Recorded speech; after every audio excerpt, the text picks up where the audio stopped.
the legendary action movie stars that inspired Jason Statham to become an actor, and the lack of comic book movies on their respective filmographies, explain why he will never do a superhero film. Statham has enjoyed plenty of success in franchise filmmaking, having starred in The Transporter, The Meg, The Expendables, and Fast and Furious series, but he's never appeared in a comic book movie.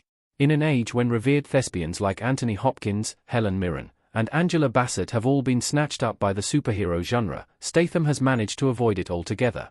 There are a few hard-edged superheroes that Statham would have been perfect for, like Daredevil, Wolverine, or The Punisher, but he has yet to star in a superhero film.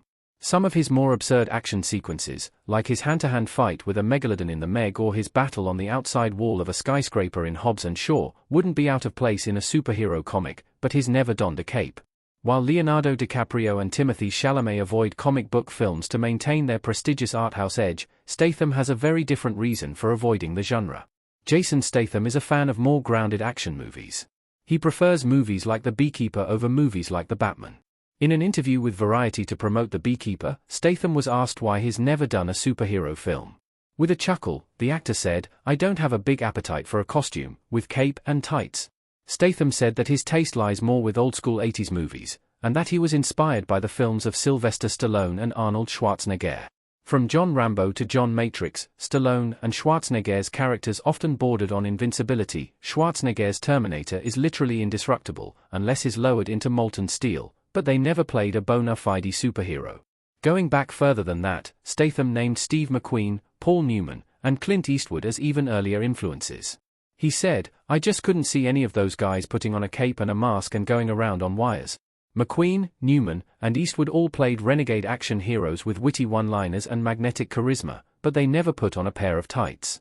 The cinematic heroes that Statham looked up to weren't costumed superhumans like Superman and the Incredible Hulk. They were gritty, street-level anti-heroes like Dirty Harry and Frank Bullitt. Statham told the interviewer that he prefers more grounded action movies over superhero movies.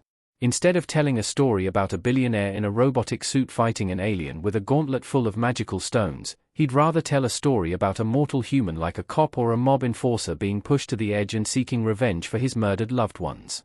As soon as a superhero puts on a costume, they distance themselves from the audience emotionally. Statham's antiheroes, dressed in civilian garb, are much more relatable, even if they do pull off some superhuman feats.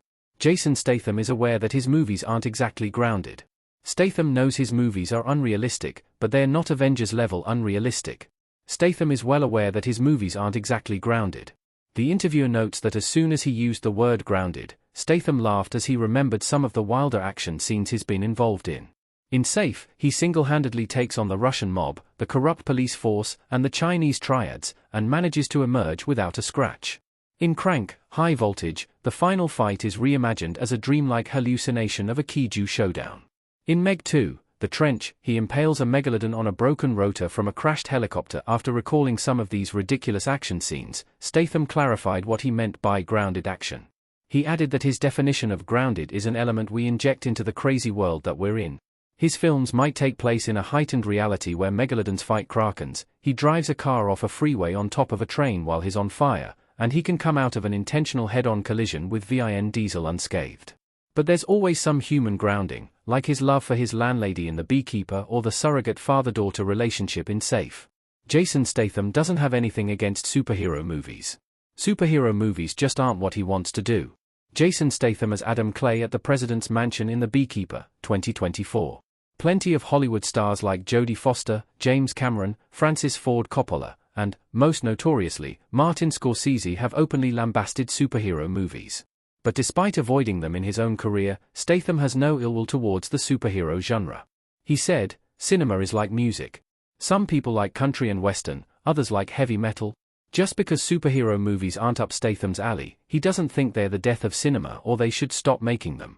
There are all kinds of genres for all kinds of tastes, and Jason Statham's taste is drawn to the grounded kind of action."